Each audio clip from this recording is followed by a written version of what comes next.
Hello मेरे smart viewers, तो क्या हाल चाल आप सभी के। गेम ऑफ फैक्ट्स के इस नए वीडियो में आप सभी का स्वागत है। तो मैं लेके आया हूँ और एक नया वीडियो जिसमें हम लोग बात करेंगे कुछ ऐसे टॉपिक्स के बारे में जिसमें इंडिया जापान से आगे है और इंडिया जापान को पीछे छोड़ देता है। तो जैसा कि आप लोगों को पता है कि जापान बहुत ही ज़्यादा डेवलप्ड कंट्री है और इंडिया से बहुत ही ज़्यादा आगे है डेवलपमेंट के मामले में।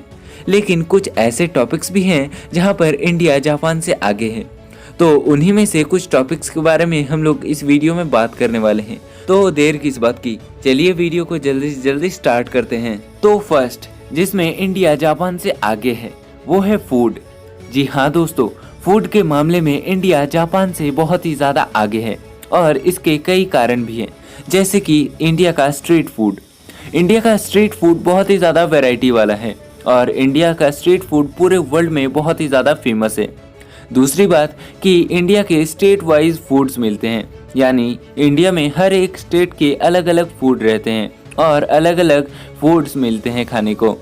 और तीसरी बात कि इंडिया में वेजिटेरियन फूड्स बहुत ही ज़्यादा मिलते हैं और जैसा कि आप लोगों को पता है कि पूरे वर्ल्ड में सबसे ज़्यादा वेजिटेरियन पीपल्स इंडिया में रहते हैं और इसीलिए इंडिया में वेजिटेरियन फूड्स आप लोगों को बहुत ही ज़्यादा मिलेंगे।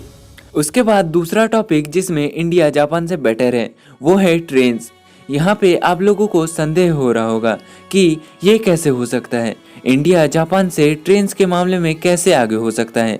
लेकिन मैं बता देता हूँ कि इंडिया ट्रेन्स के मामले में जापान से आगे है, क्योंकि हो सकता है कि जापान के पास बुलेट ट्रेन है लेकिन जापान के पास लॉन्ग डिस्टेंस के लिए कोई भी ट्रेन्स नहीं है और वहाँ पे जो बुलेट ट्रेन्स हैं वो सिर्फ शॉर्ट डिस्टेंस के लिए है। वहीं पर इंडिया में लॉन्ग डिस्टेंस के लिए बहुत सारे ट्रेन्स हैं। और दूसरी बात प्राइस, इंडिया के ट्रेन्स के प्राइसेस बहुत ही कम हैं और वहीं पे जापान के ट्रेन्स के प्राइसेस बहुत ही ज़्यादा हैं। और तीसरी बात कि जैसा कि जापान में लॉन्ग डिस्टेंस के लिए कोई भी ट्रेन नहीं है, इसीलिए जापान में स्लीपर सेल्स भी नहीं होते हैं ट्रेन्स में। वहीं पर इंडिया में लॉन्ग डिस्टेंस के लिए ट्रेन्स में स्लीपर सेल्स होते हैं जिसमें आप सो सकते हैं रात को। इसके बाद तीसरा टॉपिक जिसमें इंडिया जापान से बेटर है वो है ड्राइविंग स्किल्स। जापानी लोगों के पास ज़्यादातर कार्स और बाइक्स नहीं होते हैं, इसीलिए वो बसेस और ट्रेन्स में ज़्यादा सफ़र करते हैं। वहीं पर इंडिया में हर गली गली में आप लोगों को गाड़ी और बाइक्स मिल जाएंगे और इसीलिए इंडियन लोगों की ड्राइविंग स्किल्स जापानी लोगों के ड्राइविंग स्किल्स से बहुत ही ज़्यादा बेटर है। इसके बाद फोर्थ टॉपिक जिसमें इंडिया जापान से बेटर है वो है सीरियसनेस अबाउट पॉलिटिक्स। जी हाँ दोस्तों, इंडियन लोगों के पॉलिटिक्स के प्रति सीरियसनेस जापानी लोगों से बहुत ज़्यादा बेटर है। जहाँ पे इंडिया में 65% लोग वोटिंग में हिस्सा लेते हैं, वहाँ पे जापान में सिर्फ 15% लोग ही वोटिंग में हिस्सा लेते हैं। और उसी के साथ साथ आप लोग देख ही सकते हैं कि इंडिया में कोई अगर पॉलिटिक्स के बारे में बात करना शुरू करे तो वो थमता ही नहीं है। उसके बाद फिफ्थ टॉपिक जिसमें इंडिया जापान से बेटर है वो है इंग्लिश स्पीकिंग और कम्युनिकेशन स्किल्स। इंडिया में इंग्लिश बोलने वाले लोग बहुत ही ज़्यादा मात्रा में पाए जाते हैं और इंग्लिश बोलने वाले कंट्रीज़ के लिस्ट में इंडिया दूसरे नंबर पर आता है। और इंडिया में कोई भी इंसान अगर उसको इंग्लिश ना भी पता हो तो भी वो कॉन्फिडेंटली इंग्लिश में ही जवाब दे देता है। लेकिन जापान में ऐसा नहीं है, जापान में लोग इंग्लिश बोलने में शर्माते हैं और इसीलिए जापान में इंग्लिश बोलने वालों की पॉपुलेशन बहुत ही कम है।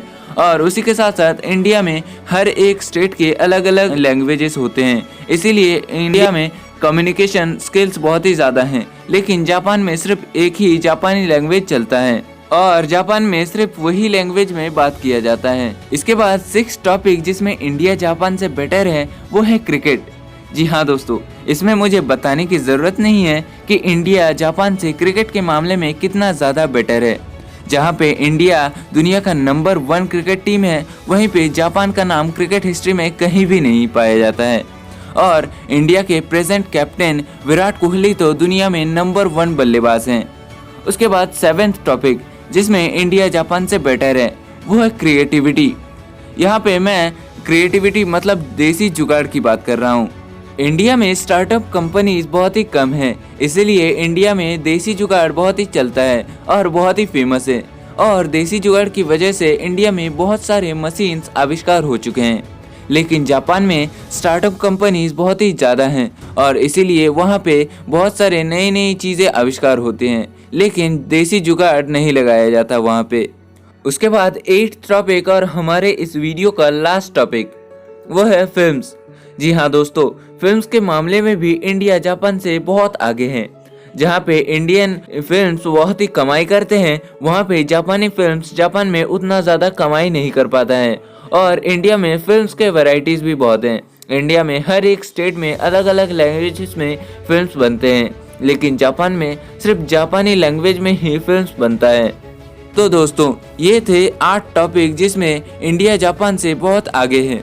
अगर आप लोगों को वीडियो पसंद आया हो तो वीडियो को लाइक, कमेंट और शेयर करें और इस चैनल को ज़रूर से ज़रूर सब्सक्राइब करें। तब तक के लिए जय हिंद, धन्यवाद।